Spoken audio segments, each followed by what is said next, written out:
ॐ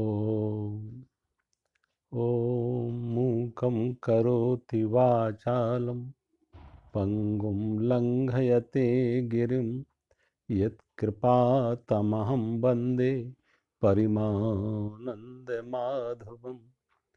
गुरुर्ब्रह्मा गुरुर्विष्णु गुरुर्देवो महेश्वरा गुरु साक्षात् परं ब्रह्म तस्मै श्री गुरुवे नमः। सर्वे भवन्तु सुखिनः, सर्वे सन्तु निरामयाः, सर्वे भद्राणि पश्यन्तु मा कश्चित् दुःखभाग् भवेत्। कर्पूरगौरं करुणावतारं संसारसारं भुजगेन्द्रहारं सदा वसन्तं हृदयारविन्दे भवं भवानी सहितं नमामि। भवं भवानी सहितं नमामि। ओम शांति।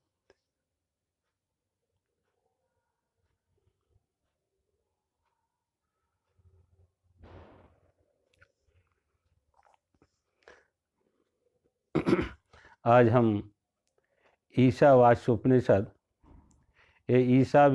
उपनिषद शुक्ल यजुर्वेद का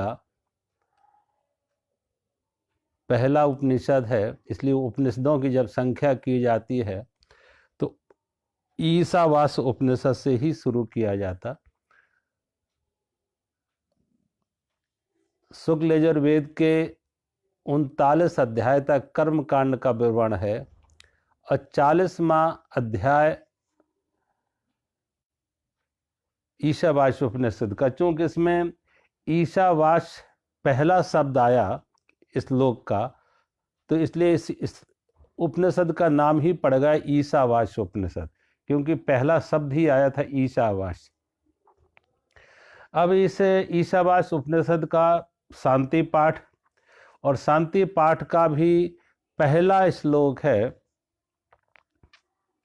ओम पूर्णमदः पूर्णमिदं पूर्णात् पूर्णमुदच्यते पूर्णस्य पूर्णमादाय पूर्णमेवावशिष्यते।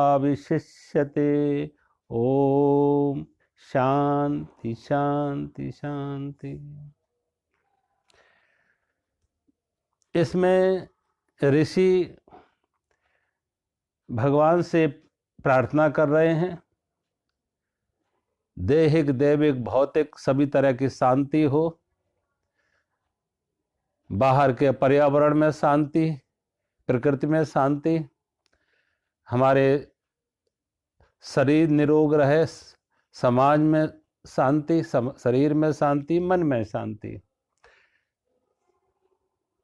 इस शांति पाठ का पहला श्लोक है ओम पूर्णमदः पूर्णमिदं। परमात्मा पूर्ण है, परमात्मा पूर्ण है, और परमात्मा पूर्ण है तो ये जो संसार दृष्टिगत है, दृष्टिगोचर हो रहा, ये संसार भी पूर्ण है, परमात्मा भी पूर्ण है, और ये संसार, ये जगत, ये भी पूर्ण है।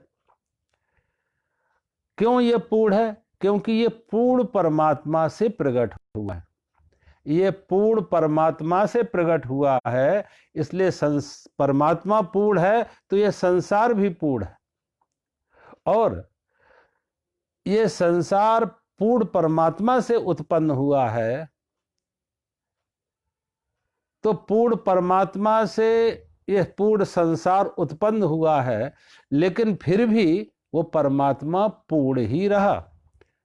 ओम पूर्णमदः पूर्णमिदं, परमात्मा पूर्ण है, यह संसार पूर्ण है, क्योंकि यह संसार जगत पूर्ण परमात्मा से उत्पन्न हुआ है।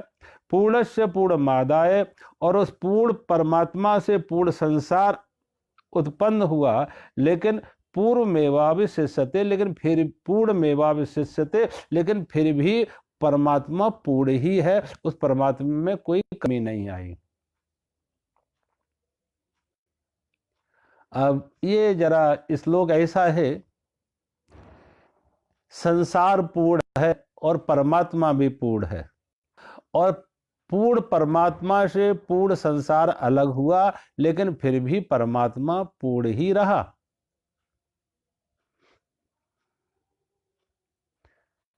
जो गणित की दृष्टि से सोचेंगे, मैथमेटिक्स की दृष्टि से विचार करेंगे, वो कहेंगे अगर उससे ये उत्पन्न हुआ तो उसमें कमी आनी चाहिए। 10 में से अगर 5 निकाल दो तो 5 बचे, और 10 में से 10 निकाल दो तो 0 बचा। तो परमात्मा अगर 10 था और उससे 10 संसार प्रकट हुआ तो परमात्मा को 0 होना चाहिए। लेकिन ये ऋषि का गणित कह रहा है कि परमात्मा अगर 10 है, उससे संसार निकला, वो भी 10 है, लेकिन फिर भी परमात्मा 10 ही रहा। परमात्मा में कोई कमी नहीं आई, उसकी पूर्णता में कोई कमी नहीं आई। देखो, जब हम किसी चीज को नापेंगे, जिसका कोई मेजरमेंट हो, जैसे नापा जा सके, तौला जा सके, तो जिसकी नाप तौल हो सके उसमें कमी आएगी। जो सीमित है उसमें कमी आएगी, लेकिन असीम में कमी नहीं आएगी। जो असीम है उसमें कमी नहीं आएगी। अब आकाश अनंत है। अब आकाश अनंत है, इस आकाश में जितने चाहो मकान बना दो, जितने चाहो इसमें देश हो जाए, जितने चाहें इसमें ग्रह उपग्रह नक्षत्र आ जाए, कि आकाश में कमी आएगी? पृथ्वी में कमी आ सकती? पृथ्वी की एक नाप तौल है, पृथ्वी का मापदंड है। इसलिए तो जमीन पर जब जगह नहीं है तो लोग अब मकान आकाश की तरफ बढ़ा रहे, और वो इसलिए भी क्योंकि जनसंख्या बढ़ती जा रही है। हर देश के पास, कुछ देशों के पास जनसंख्या कम है और जगह ज्यादा है, तो वो ऊपर के मल्टी स्टोरी बिल्डिंग कम बनाते, उनके पास काफी जगह है, खुली जगह है। भारत जैसे देश हैं, या जो वो देश जहां पे आबादी बहुत घनी है, जगह कम है, आबादी ज्यादा है, तो अब वो आकाश की तरफ जा रहे हैं। और आकाश की तरफ आप जितना चाहे उतना ऊपर चले जाए, वहां कमी नहीं आएगी। आकाश, जमीन में कमी आ सकती है, क्योंकि वही जमीन हमें रहने के लिए भी चाहिए, और वही जमीन हमें अनाज उत्पन्न करने के लिए चाहिए, और वही जमीन हमें पशु पक्षियों के लिए भी चाहिए, जंगलों के लिए भी चाहिए। अब ऐसा नहीं कि इसका कोई उपयोगिता नहीं है। पशु पक्षियों की अपनी उपयोगिता है, जंगलों की अपनी उपयोगिता है। अगर जंगल खत्म हो जाए पूर्णतया तो आदमी जीवित नहीं रह सकेगा। सोचो, जंगल है तो हमें ऑक्सीजन मिल रही है, वृक्ष हमें ऑक्सीजन दे रहे हैं। पशु पक्षी ना हो तो हमारा जीवन दुश्वार हो जाए। जितने पशु पक्षी कीट पतंग, ये कहीं ना कहीं हमारे जीवन से जुड़े हुए हैं।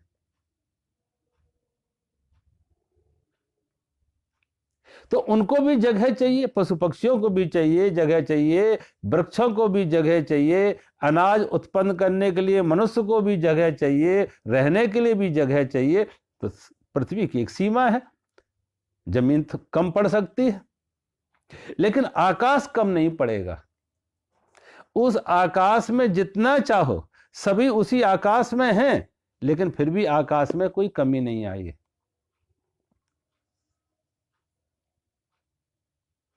परमात्मा पूर्ण है, और उस परमात्मा से पूर्ण संसार प्रकट हुआ है, लेकिन फिर भी परमात्मा का पूर्ण ही रहा। कई तरह के उदाहरण से आप समझें। आपके पास 10 किलो सोना है, और 10 किलो सोने के आप आभूषण बना लें, 10 किलो सोने के आभूषण बना लें। आभूषण हजारों हो गए, सैकड़ों हजारों आभूषण बन गए, लेकिन 10 किलो सोने से 100 आभूषण बन गए या 1000 आभूषण बन गए, तो क्या सोने में कोई कमी आ गई कि पहले 10 किलो था, अब 10 किलो सोना ना रहा? आभूषण नहीं बने थे तब भी सोना था, और आभूषण बन गए, उससे गहने बन गए, तब भी वो आभूषण सोना है। जो 10 किलो सोने से 1000 आभूषण हमने बना दिए, तो सोना 10 किलो पहले भी था, सोना 10 किलो अब भी है, सिर्फ नाम रूप बदल गया। नाम रूप बदला, एक रूप बना, एक नाम दे दिया, लेकिन सोना फिर भी रहा वो। तो 10 किलो 1000 आभूषण किससे निकले हैं? 10 किलो सोने से। अब वो 10 किलो आभूषण का वजन कितना? 10 किलो। पहले वजन कितना था? तो 10 किलो से 10 किलो निकला, फिर भी वो 10 किलो ही रहा, सोने में कोई कमी नहीं आई।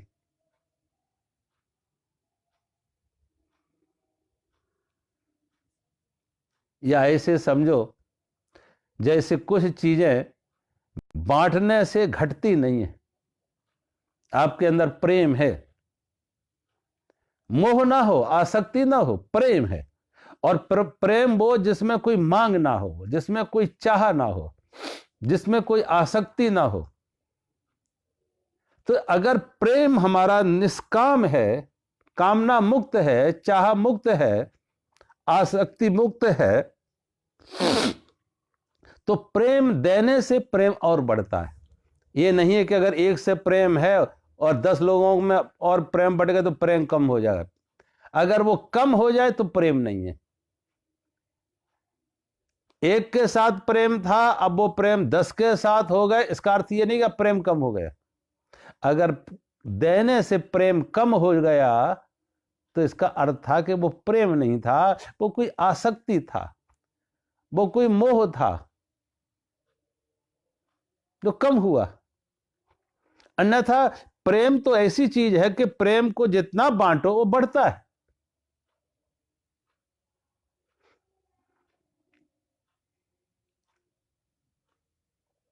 एक बीज आप जमीन में लगाते, एक बीज छोटा सा है, पीपल का पेड़ है, बीज है, एक पीपल का बीज है।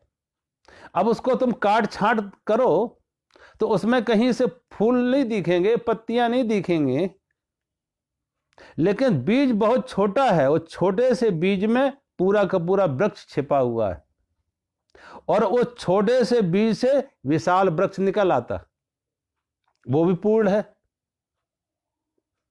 अब वो उस छोटे से बीज से विशाल वृक्ष बन गया, तो अब ये नहीं कि बीज नष्ट हो गया, वो वृक्ष से फिर नए बीज आ गए, और जो नए बीज आ गए उनमें भी पूर्ण वृक्ष है।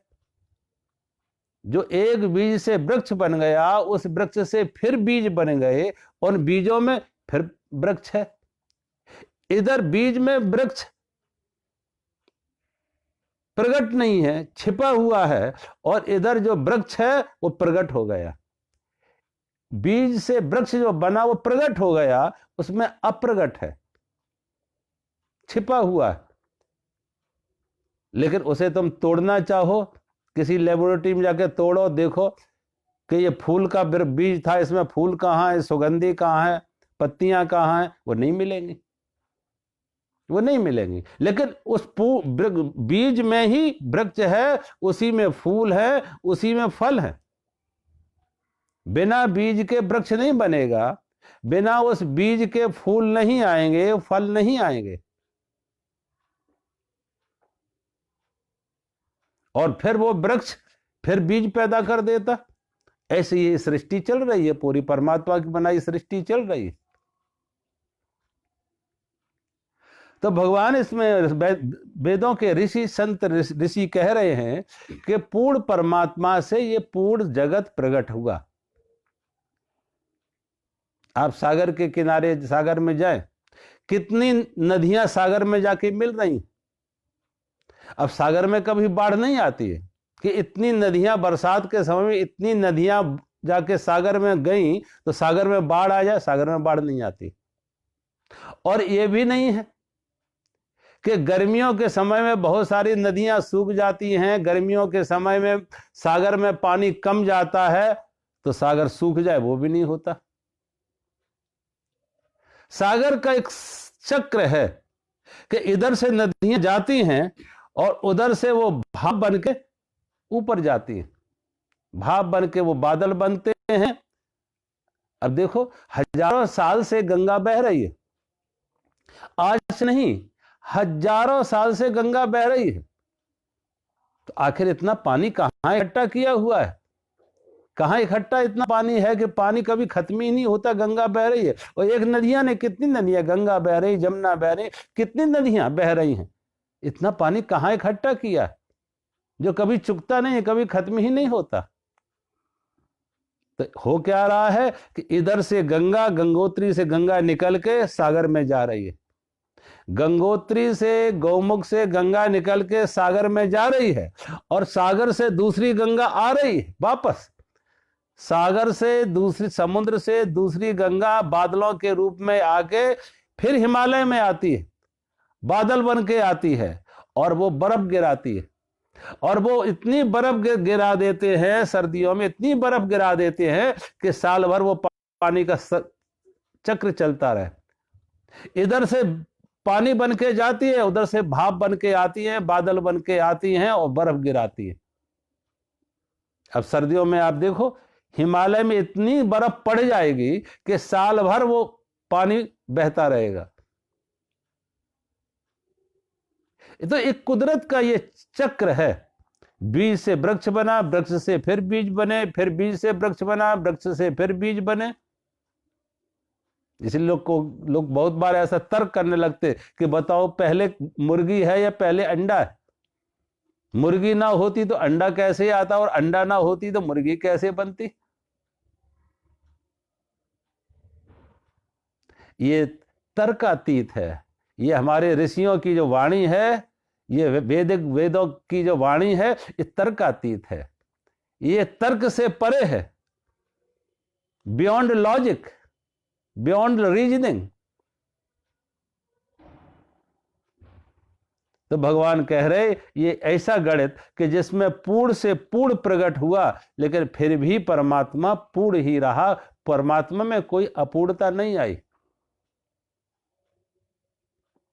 परमात्मा और परमात्मा की सृष्टि दो नहीं है। अब समुद्र के किनारे जाओ, समुद्र के किनारे जाओ, लहरें हैं, बहुत सारी लहरें, अनंत अनंत लहरें हैं, असंख्य लहरें हैं, पानी के बुलबुले हैं, लहरें हैं, लेकिन वो सब सागर के ही रूप है, सागर से अलग नहीं है।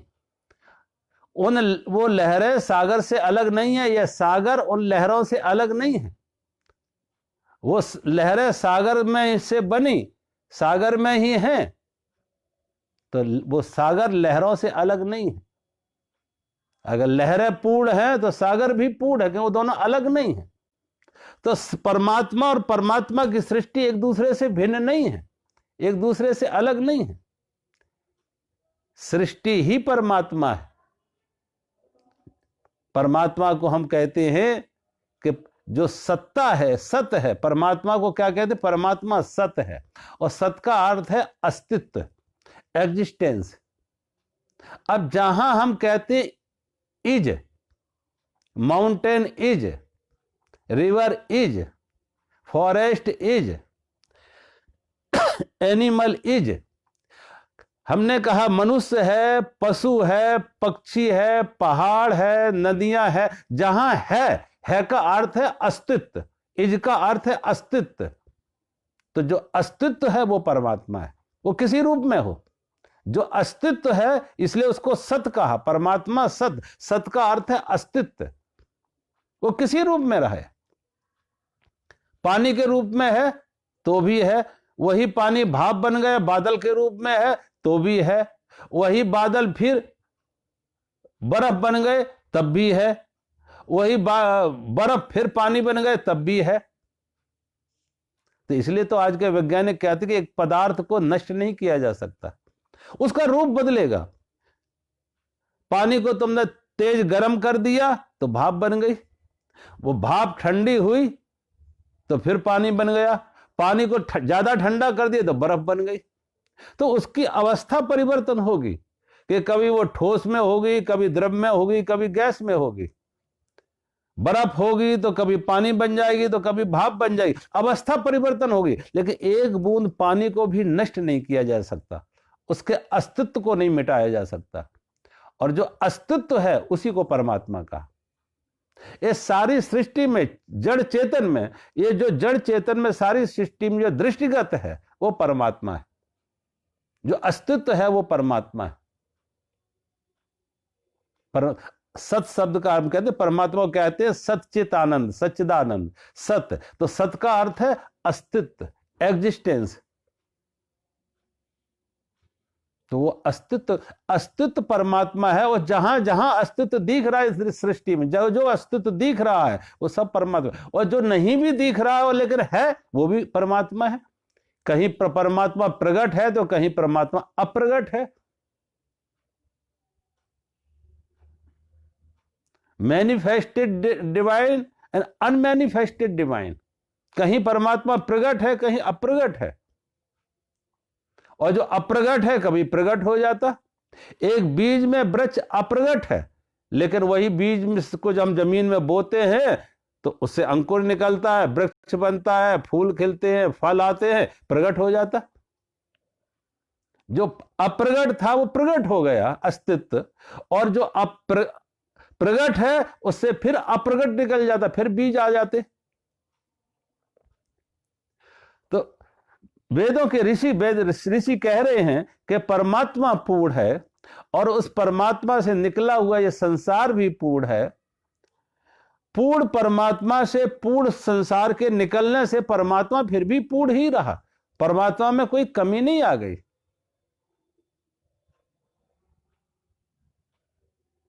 और उस पूर्ण परमात्मा जो बाहर दृष्टिगोचर है, वही पूर्ण परमात्मा हमारे अंदर भी है, चेतना के रूप में। हमारे अंदर भी चेतना के रूप में। हमने कहा अगर हम समुद्र के किनारे जाएं और एक बूंद पानी भी समुद्र का स्वाद लें, एक चिल्लू भी भर के मुंह में डालें, तो हम क्या कहेंगे? समुद्र खारा है। हम ये नहीं कहेंगे एक चिल्लू पानी खारा है, समुद्र खारा है। एक चिल्लू पानी का स्वाद लिया तो सारे समुद्र का स्वाद ले लिया। ऐसे ही जिन्होंने अपने अंदर अपनी चेतना में ठहरे हैं, अपनी आत्मा में ठहरे हैं, तो उनकी वाणी से क्या उद्घोष निकला, क्या अनुभूति हुई, क्या प्रकट हुआ? उन्होंने कहा अहम ब्रह्मास्मि, मैं ही ब्रह्म हूं। मैं इस विस्तार में, जो इस विस्तार में फैला हुआ परमात्मा है, ब्रह्म है, वो मैं हूं। क्योंकि वो ब्रह्म और ये हमारे अंदर का ब्रह्म दो नहीं है। अगर बिजली के बल्ब को ये ज्ञान हो जाए कि मैं बिजली हूं, बिजली के बल्ब को अगर ये ज्ञान हो जाए कि मैं बिजली हूं, तो ट्यूब में भी वही बिजली है। वो बल्ब कह सकता है कि मैं ट्यूब में भी मैं हूं, पंखे में भी मैं हूं, फ्रिज में भी मैं हूं, गीजर में भी मैं हूं। क्योंकि अपने को उपकरण नहीं, उसने अपने को एक ऊर्जा माना, विद्युत ऊर्जा माना, बिजली माना। ऐसे ही जिन्होंने शरीर से मुक्त आत्म चेतना में जो ठहरे हैं, आत्म चेतना का आत्म अनुभूत की है, आत्म अनुभव में आए हैं, आत्म साक्षात्कार किया है, तो उनकी वाणी से क्या उद्घोष निकला? अहम ब्रह्मास्मि, मैं ही वो हूं, मैं ही वो हूं, सारे मैं ही ब्रह्म हूं। ब्रह्म का अर्थ है जो विस्तार में फैला हुआ है, जो व्यापक है, जो विस्तार में है, जो फैला हुआ है, वही मैं हूं। इसलिए जब संत, ऋषि, साधक अपने अंतर चेतना में उतरते हैं तो वो सीमित नहीं, असीम हो जाते। और वो असीम का स्वाद है, वो पूर्ण का स्वाद है। वो ये नहीं कहेगा कि हमारे अंदर चेतना का स्वाद हमने लिया, वो कहेगा नहीं, सारी विश्व में व्याप्त चेतना का स्वाद हमने ले लिया, सारे समुद्र का स्वाद हमने ले लिया।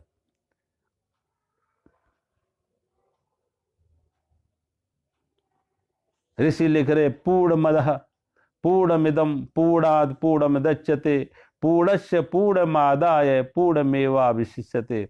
ये परमात्मा पूर्ण है, और उस परमात्मा से प्रकट, उत्पन्न, प्रकट हुआ, पैदा हुआ ये संसार भी पूर्ण है। और ये परमात्मा से पूर्ण संसार जब प्रकट हुआ, अलग हुआ, तब भी परमात्मा तो पूर्ण का पूर्ण ही रहा, परमात्मा में कोई कमी नहीं आई।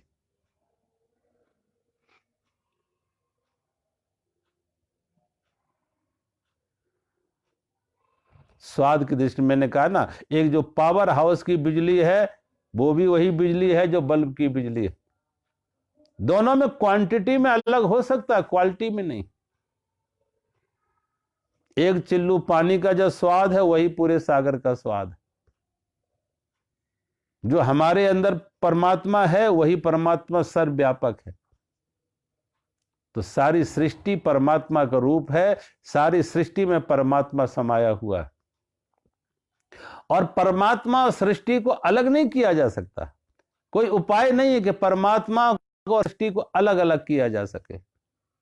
जैसे लहर ना हो तब भी सागर हो सकती है, सृष्टि ना हो तब भी परमात्मा हो सकता है, लेकिन परमात्मा को सृष्टि से अलग करने का कोई उपाय नहीं। परमात्मा को सृष्टि से, जगत से अलग करने का कोई उपाय नहीं। जगत नहीं था तब भी परमात्मा था, जगत बना तब भी परमात्मा था, लहर नहीं थी तब भी सागर था, और लहर बनी तब भी सागर है।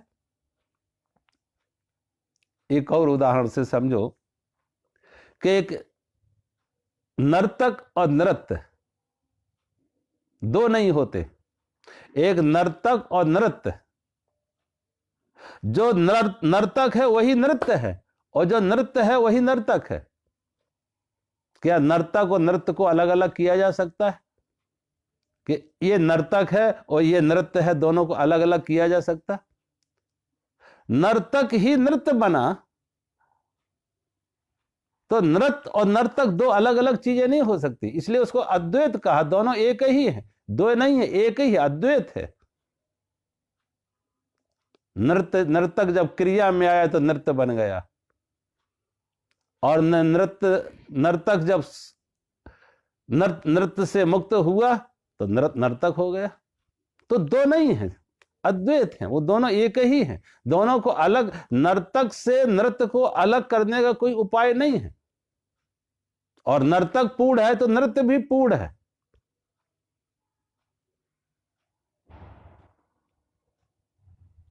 उसमें कोई कमी नहीं आती है। प्रेम को बांटने से प्रेम में कमी नहीं आती है।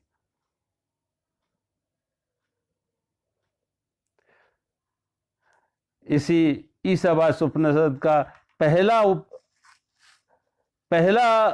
श्लोक, जिससे इसका नाम ही पड़ा ईशावास्य उपनिषद। ईशावास्यम इदम सर्वम यत् किंचित जगत्याम जगत तेन तक्तेन भुंजी था मां गृधा कस्य शुद्धनम। ऋषि लिख रहे हैं, ईशावास्य इदम सर्वम यत् किंचित जगत्याम जगत तेन त्यक्तेन भुंजी था मां गृधा कस्य शुद्धनम। तो मैंने कहा ना, पहला शब्द इसमें आया ईशावास। ईशावास का अर्थ है, ईशावास इदम सर्वम यत् किंचित जगत्याम जगत। ये सारा जगत जो दृष्टिगोचर हो रहा है, जड़ चेतन, ये क्या है? ईशावास। ईश्वर सर्वव्यापक है, ईश्वर व्याप्त है। इस दृष्टिगोचर संसार में, जड़ चेतन में, सब जगह परमात्मा ही व्याप्त है, ईश्वर ही व्याप्त है। ये कोई जगह ऐसी नहीं है जहां ईश्वर का अभाव हो। ईशावास्यम इदम सर्वम, सर्वत्र परमात्मा व्याप्त है। यत् किंचित जगत्याम जगत, सभी चीज, कोई भी ऐसी चीज नहीं है जहां भगवान का अभाव हो। जगत्याम जगत, सारे जगत में, जड़ चेतन में परमात्मा व्याप्त है। तो तेन त्यक्तेन भुंजी था, तेन त्यक्तेन भुंजी था मां गृधा कस्य शुद्धनम। तेन त्यक्तेन भुंजी था, कहते हैं उस परमात्मा को साक्षी मानते हुए, मालिक मानते हुए, त्याग पूर्वक संसार के भोगों का भोग करो, संसार के पदार्थों का भोग करो त्याग पूर्वक। मां गृधा कस्य शुद्धनम, क्योंकि ये धन किसी के साथ नहीं गया, उसकी आसक्ति ना बनाओ। ईशावास्यदगुम सर्वम यत् किंचित जगत्याम जगत तेन त्यक्तेन भुंजी था मां गृधा कस्य शुद्धनम। अब देखो, यहां समझने की बात है, त्याग पूर्वक भोग। पहली बात तो भगवान सर्वव्यापक है, ईश्वर सर्वव्यापक है, परमात्मा सर्वव्यापक है। कोई ऐसी जगह नहीं है ईशावास्यम जहां परमात्मा का अभाव हो। मैंने कहा ना, जब हम कहते हैं इज अस्तित्व, तो वो अस्तित्व मानी परमात्मा है, ईश्वर। जहां जहां तुमने कहा इज है, कोई चीज है का अर्थ है परमात्मा, है का अर्थ है सत, अस्तित्व। तो ये सारा दृष्ट जगत जड़ चेतन ये परमात्मा से व्याप्त है, परमात्मा से का कहीं अभाव नहीं है। परमात्मा सर्वव्यापक है, इसलिए तुम कहते हैं परमात्मा सर्वव्यापक। और जब कोई सर्वव्यापक हो तो ध्यान रखना, वो सर्वव्यापक का कोई रूप नहीं होगा, कोई सीमा नहीं होगी। क्यों हो सकती है? सोचो, अगर परमात्मा सर्वव्यापक है तो वो निराकार है, वो निर्गुण है, निराकार है, वो साकार नहीं होगा, उसका कोई रूप नहीं होगा। रूप होगा तो सीमित होगा, रूप है तो एक आकार है, और आकार है तो वो सर्वव्यापक नहीं होगा। कोई वस्तु जो आकार में है वो यहां है, दूसरी जगह नहीं होगी। जिसका आकार है वो एक समय एक स्थान पर, एक समय एक स्थान पर होगी, उसी समय दूसरे स्थान पर नहीं होगी, क्योंकि उसका आकार है।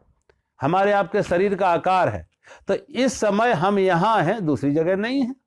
सोचो, इस समय हम यहां हैं, दूसरी जगह नहीं है। क्यों? हमारे शरीर का एक आकार है, हम सर्वव्यापक नहीं है। लेकिन आकाश सर्वव्यापक है। जो आकाश यहां इस समय यहां है, वही आकाश इस समय ऋषिकेश में भी है, हरिद्वार में भी है, दिल्ली में भी है, अमेरिका में भी है, हर जगह। को सर्वव्यापक भी कहते हैं।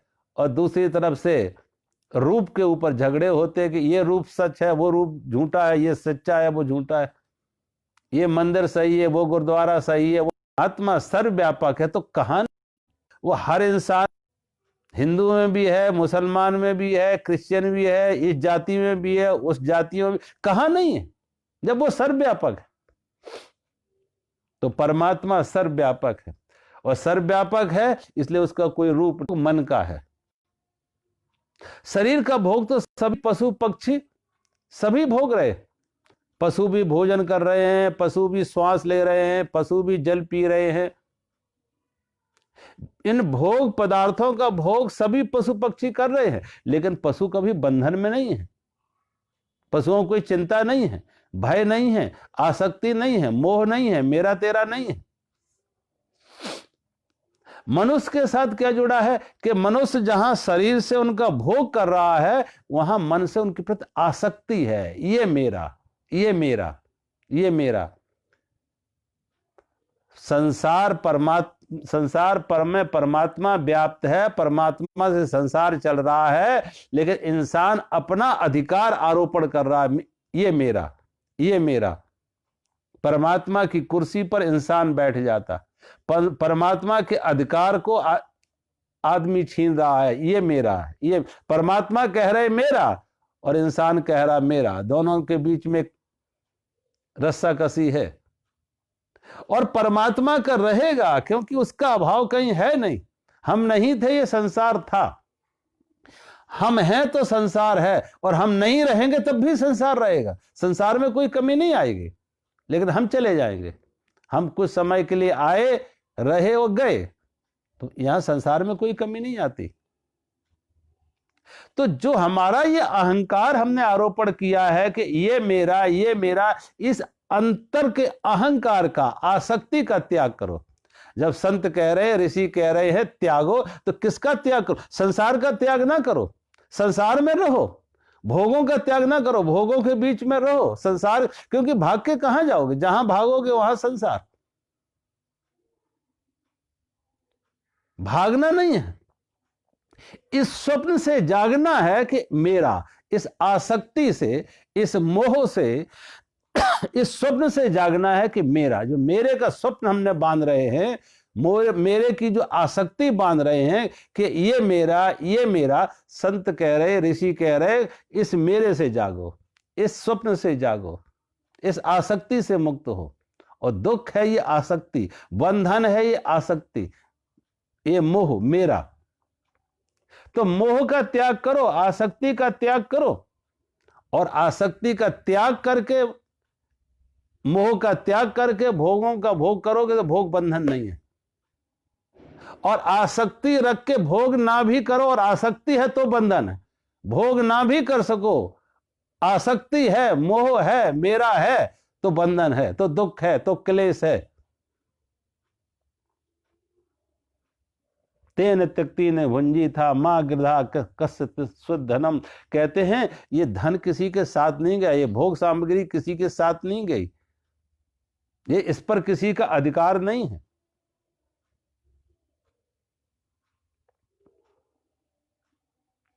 अगर हमारा जीवन, हमारे जो वैदिक ऋषि हमें बता रहे हैं कि उस तरीके का जीवन हो, तो हम संसार में रहते हुए भी अकर्ता हो जाते हैं, अभोक्ता हो जाते। उसी को गीता भगवान कहते हैं, अकर्ता अभोक्ता, कि जहां पे कामना मुक्त हो जाते। जब हम कामना मुक्त होकर कर्म करते हैं तो भगवान कहते हैं वो योग हो गया, वो कर्म कर्म नहीं रहा, योग हो रहा, और वो योग परमात्मा से जोड़ रहा। कामना रख के कर्म किया तो बंधन हो गया।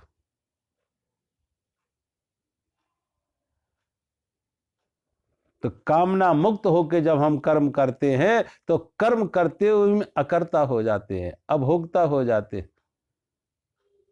और कर्म को हमने कर्म नहीं कहा, हम क्या कहते हैं, कर्म तो हमारी पूजा है, कर्म हमारी पूजा है। और उसमें जो हमें भोगे हैं वो भगवान का प्रसाद है। जो भोग हमने भोगे हैं वो भगवान का प्रसाद है। तो कर्तृत्व का, कर्तापन का, आसक्ति का त्याग करके जब भोग भोगते हैं तो प्रसादे प्रसादे सर्व दुखानाम, सर्व दुखों से प्रसाद की बुद्धि आ जाए तो हम दुखों से मुक्त हो जाते हैं। प्रसाद की बुद्धि आ जाए तो हम दुखों से मुक्त हो जाते हैं।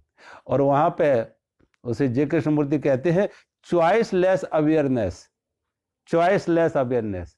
कोई चॉइस नहीं है, निर्णय नहीं है, चुनाव नहीं है, तो एक्सेप्टेंस है, स्वीकृति है।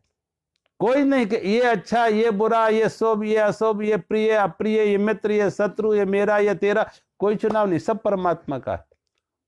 और हम भी परमात्मा के, सारी सृष्टि परमात्मा की है, कहीं भी उस परमात्मा का अभाव नहीं है। तो उस अपने अंदर से आसक्ति का त्याग करके, मोह का त्याग करके, अहंकार का त्याग करके कर्म को पूजा बना लो और परमात्मा के दिए हुए भोगों को उसका प्रसाद समझ लो कि ये उसका प्रसाद। तो त्याग की जब बात कर रहे हैं ऋषि, तो इस त्याग के अर्थ है अहंकार का त्याग, आसक्ति का त्याग, मोह का त्याग। और फिर वो जैसा आ रहा है जीवन में, तो मैं पहले भी शायद ये उदाहरण दिया। अब देखो उदाहरण तो बड़े सीमित होते, इतने कहां से लाएंगे। अगर हम ये कहें तो हमसे पूछो ध्रुव तारा कहां है, तो मैं इसी उंगली का इशारा करेंगे। दूसरे दिन तो हम पूछो कि चांद कहां है, तब भी हम इसी उंगली का इशारा करेंगे। तीसरे दिन पूछो ये सप्तऋषि मंडल कौन है, तब भी हम उसी उंगली का इशारा करेंगे। अब तुम कहो एक ही उंगली का इशारा 3 दिन से आप कर रहे हो, 3 बार कर चुके, तो मैं कहूंगी मेरी उंगली को ना देखो, इशारे को देखो। उंगली को ना देखो, इशारे को देखो कि ये इशारा कहां किया गया। मेरी उंगली से दृष्टि हटा दो, मेरी उंगली से दृष्टि हटा के जिस तरफ इशारा किया उस दृष्टि अपनी उधर ले जाओ। उंगली एक होगी, इशारे अलग अलग होंगे। इसलिए कभी कभी इसके बारे में कहा कि पहली बात तो परमात्मा को व्यक्त करने का कोई उपाय नहीं, परमात्मा को बताने का, परमात्मा वाणी का विषय नहीं है। ये तो वाचो निवर्तन्ते अप्राप मनसास है, वेदों का एक वचन आता, ये तो वाचो निवर्तन्ते अप्राप मनसास है। परमात्मा वाणी का विषय नहीं है, परमात्मा मन से भी बहुत दूर परे है। परमात्मा को मन से भी नहीं समझ पाओगे, बुद्धि से नहीं समझ पाओगे, वाणी का विषय नहीं है, तो कैसे। इसलिए किसी एक विचारक ने लिखा कि जो नहीं कहा जा सकता उसे नहीं कहना चाहिए। What cannot be said should not be, must not be said. What can not be said must not be said, जो नहीं कहा जा सकता उसे नहीं कहना चाहिए, लेकिन फिर भी कहा। What can not be said can must be सोड, सेड नहीं सोड, उसे इशारा किया जा सकता है। यहां वैदिक ऋषि जो हैं परमात्मा की तरफ इशारा दे रहे हैं, क्योंकि वो वाणी का विषय नहीं है, वाणी का विषय नहीं, उसे कहा नहीं जा सकता। कहा तो उसे जाए जिसका कोई रूप हो, कोई रंग हो, कोई आकृति हो। अब जिसका कोई रूप नहीं, जिसका कोई रंग नहीं, जिसकी कोई आकृति नहीं, उसे कैसे कहोगे? मात्र इशारे ही होंगे। अलग अलग वैदिक ऋषियों ने अलग अलग उपनिषदों में अलग अलग ढंग के इशारे दिए। कोई पूरब से इशारा दे रहा है, कोई पश्चिम से, कोई उत्तर से, कोई दक्षिण, अलग अलग जो जहां है उसी तरफ से इशारा कर रहे हो, सत्य की तरफ। इशारे अनेक हो सकते हैं लेकिन सत्य अनेक नहीं। और बहुत बात तो बड़ी असुविधा ये हो जाती कि जो नहीं कहना चाहिए उसे कहा जाता, तो बहुत बार भ्रांतियां बड़ी खड़ी हो जाती। एक बार कहते हैं एक जगह एक अंधा और लंगड़ा दो रहते थे। दोनों में मित्रता थी और दोनों एक दूसरे की जरूरत भी थे, क्योंकि अंधे को दिखता नहीं था, लंगड़े को चल नहीं पाता था, तो दोनों एक दूसरे की मदद करके भिक्षा के लिए जाते थे। अंधा लंगड़े को अपने कंधे पर बिठाता था और उसे भिक्षा के लिए ले जाता था, और दोनों का वो एक रास्ता बताता था, दूसरा चलता था, दोनों की उधर पूर्ति हो जाती थी। संयोग की बात, एक दिन अंधा बीमार हो गया। वो अंधा बीमार हो गया तो अंधा जा ना सका भिक्षा के लिए। लंगड़ा किसी भी प्रकार से बाहर जाके, थोड़ा घिसल के बाहर जाके और भिक्षा लिया उसने। जब उसने भिक्षा ली, खा पी के आ गया, तो अंधे ने पूछा इससे कि आज भिक्षा में तुम्हें क्या मिला था? तो उसने कहा, आज भिक्षा में मुझे खीर मिली थी, आज भिक्षा में मुझे खीर मिली थी। अंधे को बड़ी हैरानी कि खीर क्या होती है। अंधे ने पूछा, खीर क्या होती है?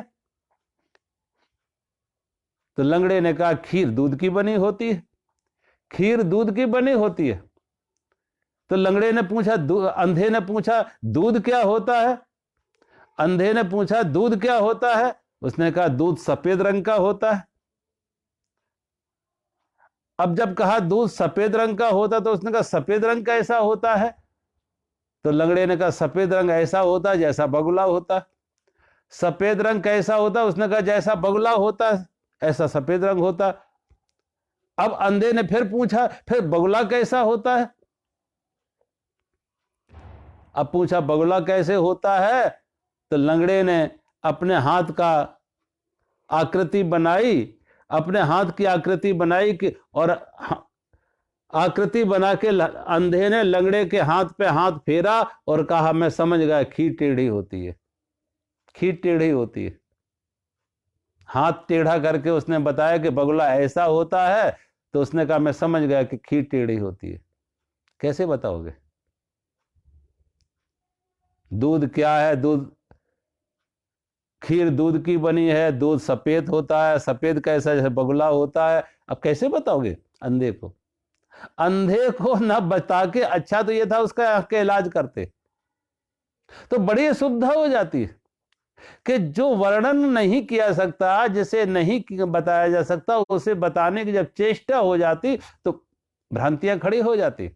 इसलिए तो इन तरह तरह से लोगों ने, किसी ने द्वैत कहा तो किसी ने अद्वैत कहा तो किसी ने विशिष्ट अद्वैत कहा, तरह तरह के मतांतर खड़े हो गए।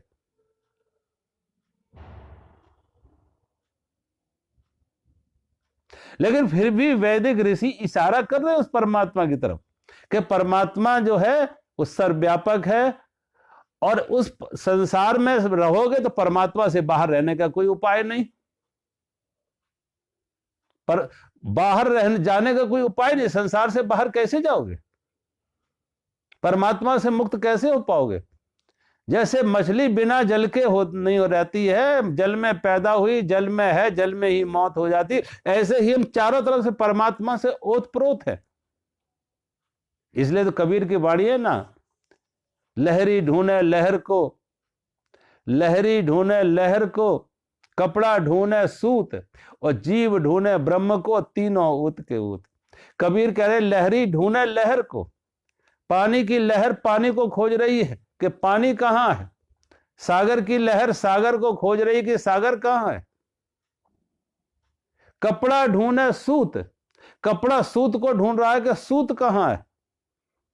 सोचो, जैसे लहर सागर से अलग नहीं है, कपड़ा सूत से अलग नहीं है। कपड़ा ढूंढे सूत और जीव ढूंढे ब्रह्म को, जीव ब्रह्म को ढूंढ रहा कि परमात्मा कहां है, ईश्वर कहां है, भगवान कहां है, परमात्मा कहां है। सोचो, उससे अलग हमारी कोई सत्ता है क्या? बिना सागर के लहर हो सकती है क्या? बिना सूत के कपड़ा हो सकता है क्या? बिना परमात्मा के ब्रह्म के जीव हो सकता है क्या? लेकिन खोज है। इसलिए तो कबीर ने कहा, पानी में मीन प्यासी मुझे सुन सुने आवे हंसी। पानी में मीन प्यासी मुझे सुन सुने आवे हंसी। कबीर कह रहे मुझे हंसी आती इस बात पे कि पानी में रह के भी मछली प्यासी है।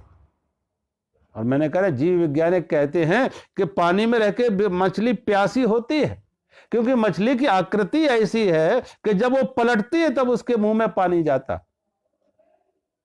ऐसी ही हमारी आपकी स्थिति है, हम चारों तरफ से परमात्मा से ओतप्रोत हैं, परमात्मा में समाये हुए हैं, लेकिन फिर भी हम खोज रहे हैं परमात्मा कहां है। तो थोड़ा पलटे, अब वो बाहर नहीं दिखेगा, थोड़ा पलटे, अंदर अंतर्मुखी हो जाए, और अंतर्मुखी होके अपनी चेतना में जब हम ठहरेंगे, अपनी चेतना में आत्म अनुभूत करेंगे, आत्म साक्षात्कार करेंगे, तो जो अंदर अनुभव आया फिर वो दृष्टि सर्वत्र हमें व्याप्त हो जाएगी कि सब जगह वो है, जो हमारे अंदर है वही सर्वत्र है, वो सब में।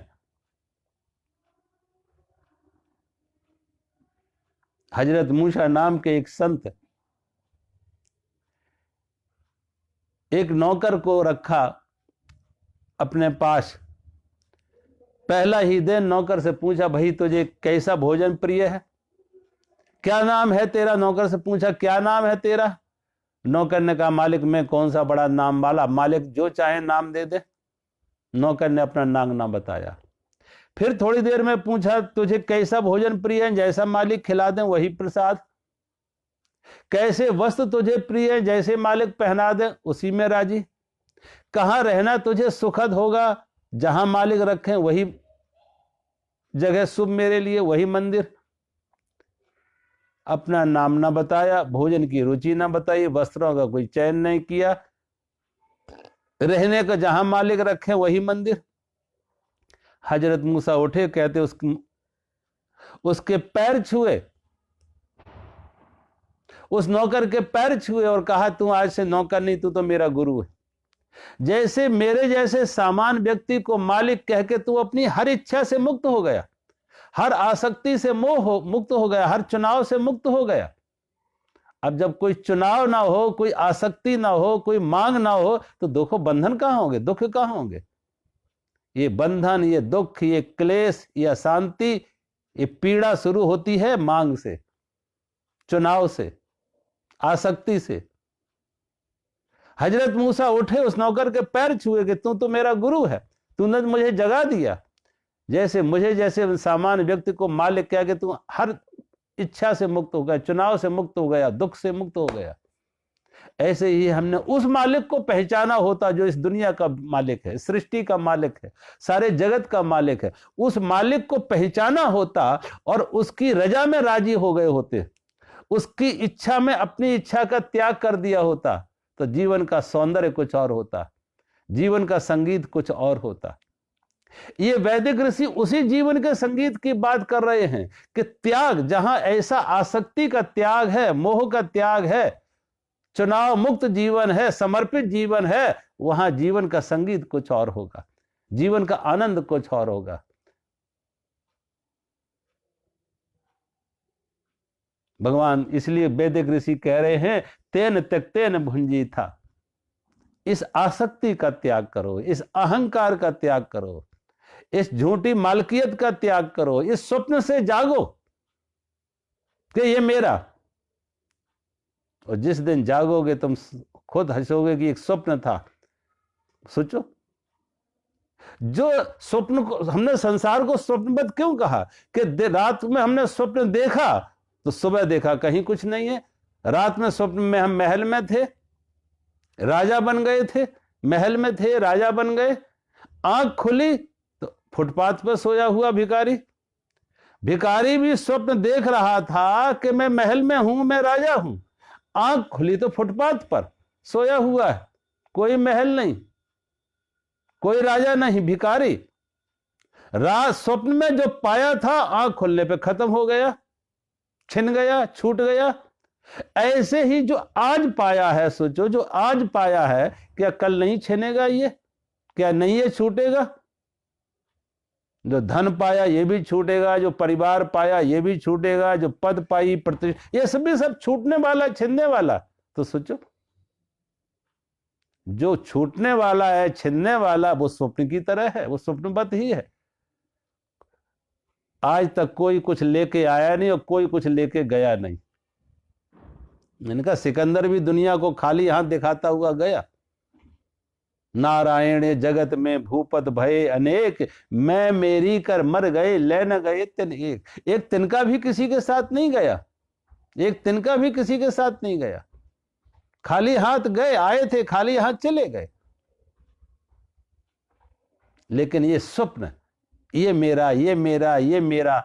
तो ऋषि कह रहे हैं कि जितनी जल्दी हो इस स्वप्न से जाग जाओ। स्वप्न से जागोगे तो सत्य को समझोगे, सत्य का साक्षात्कार होगा। इस मेरे से मुक्त हो जाओ, आसक्ति से मुक्त हो जाओ, मोह से मुक्त हो जाओ तो दुख से मुक्त हो गए। स्वप्न से मुक्त हुए तो स्वप्न की पीड़ा से मुक्त हो गए।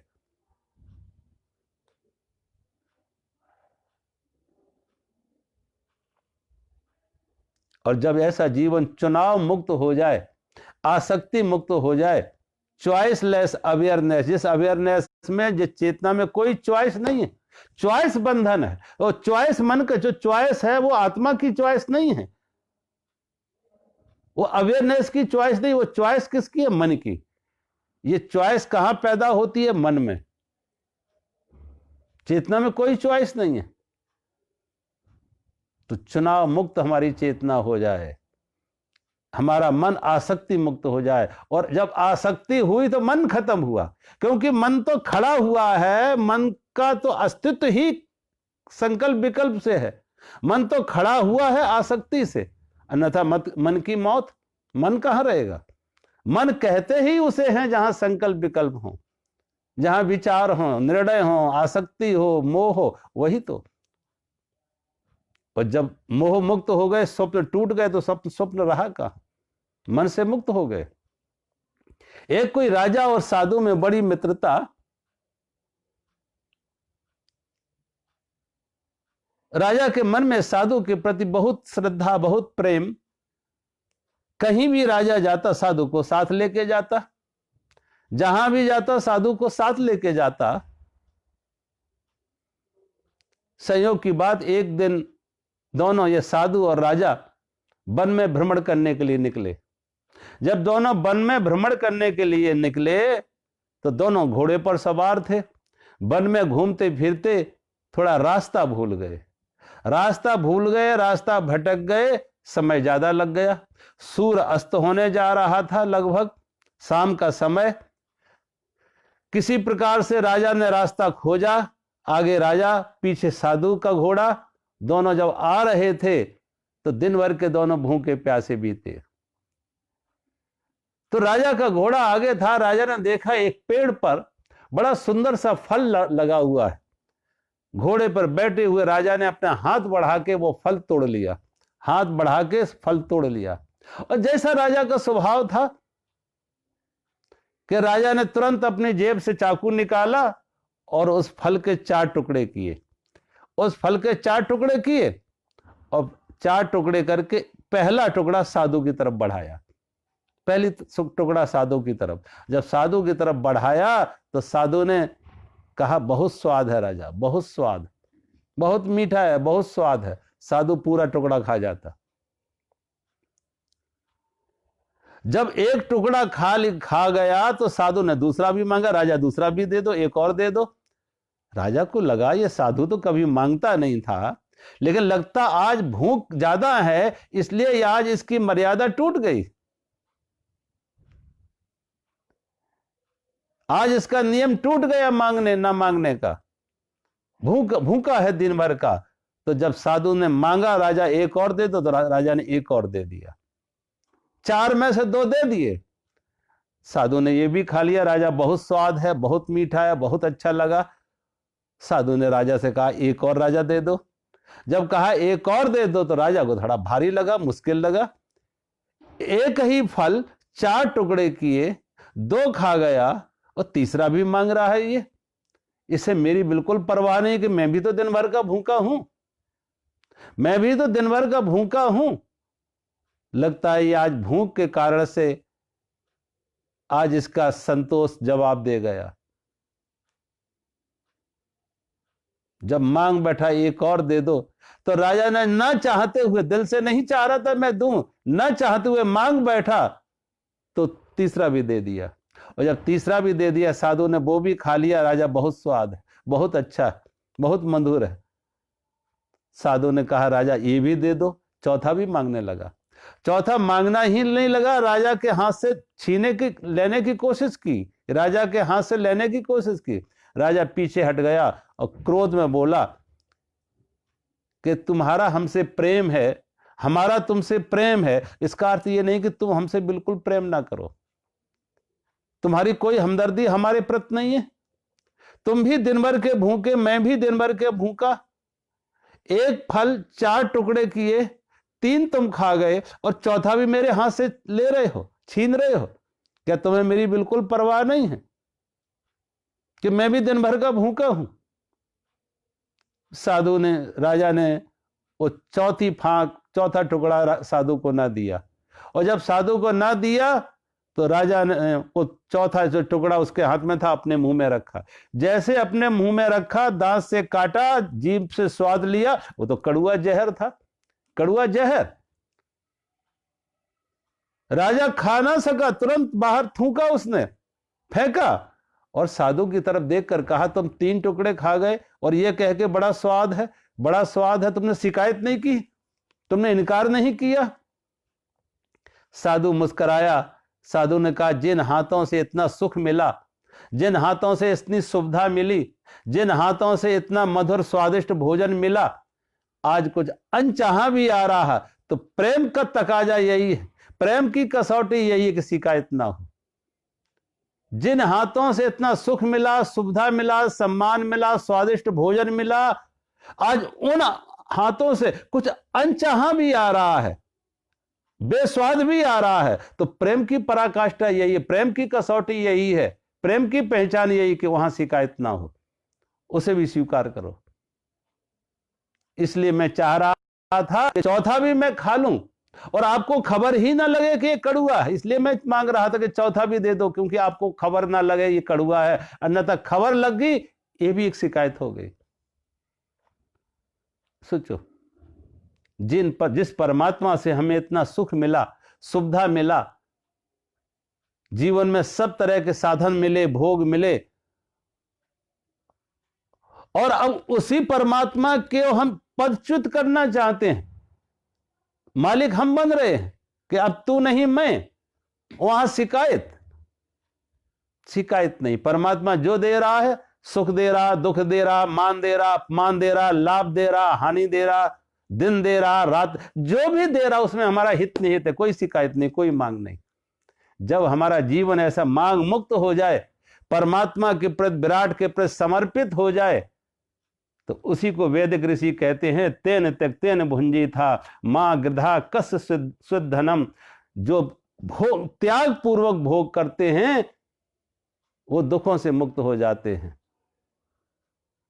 ईशावासिदम सर्वम यत् किंचे जगत्याम जगत तेन त्यक्तेन भुंजी था मां गृधा कस सुधनम। ये सारा जगत परमात्मा से व्याप्त है, सारा जगत चर अचर जड़ चेतन सारा परमात्मा से व्याप्त है। और जो संसार के भोगों को, भोग सामग्री को त्याग पूर्वक भोगते हैं, यानी आसक्ति का त्याग करके, मोह का त्याग करके, ममत्व का त्याग करके इस संसार का भोग करते हैं, वही भोगते हुए भी वो बंधन से मुक्त हो जाते हैं, वो बंधन से मुक्त हो जाते हैं, वो तृप्त हो जाते हैं। मां गृधात कस स्वधनम, क्योंकि इस संसार का पर किसी का अधिकार नहीं है, कोई इसका मालिक नहीं है। तुम्हारी मालकियत झूठी होगी और तुम्हारे मालकियत छूटेगी, छिनेगी, वो पीड़ा भी तुम ही को होगी। तो अगर उस पीड़ा से मुक्त होना चाहते हो तो इस मालकियत से मुक्त हो जाओ, इस आसक्ति से मुक्त हो जाओ, इस मोह से मुक्त हो जाओ, इस मेरे के स्वप्न से मुक्त हो जाओ। और जब मेरा नहीं प्रभु तेरा, सारा कुछ परमात्मा का संसार है, परमात्मा ही सब सर्वत्र है, इस भाव से संसार के भोगों को जियोगे तो वो भोग नहीं होंगे, वो प्रसाद होंगे। हर क्रिया, हर व्यवहार, हर कर्म परमात्मा की पूजा हो जाएगा, क्योंकि परमात्मा सर्वत्र है। जो भी, इसीलिए कबीर ने कहा, खान पान को पूजा समझो, चलन फलन को सेवा। खान पान को पूजा समझो, चलन फिरन को सेवा, और जब सोऊं तब करूं दंडवत, पूजूं और न देवा, साधो सहज समान भजी। कबीर कहते सहज समाधि कौन? खान पान को पूजा, चलन फिरन को सेवा, और जब सोऊं तब करूं दंडवत। जीवन का हर व्यवहार, जीवन की हर क्रिया परमात्मा की पूजा हो जाएगी, और वो परमात्मा हमें दे रहा है भोग सामग्री, वो सब उसका प्रसाद है, उसमें कोई मांग नहीं, उसमें कोई शिकायत नहीं। तो आज हम कथा को यहीं विराम देते हैं। कल ईशावास्य उपनिषद का अगला श्लोक लेंगे। हरि ओम।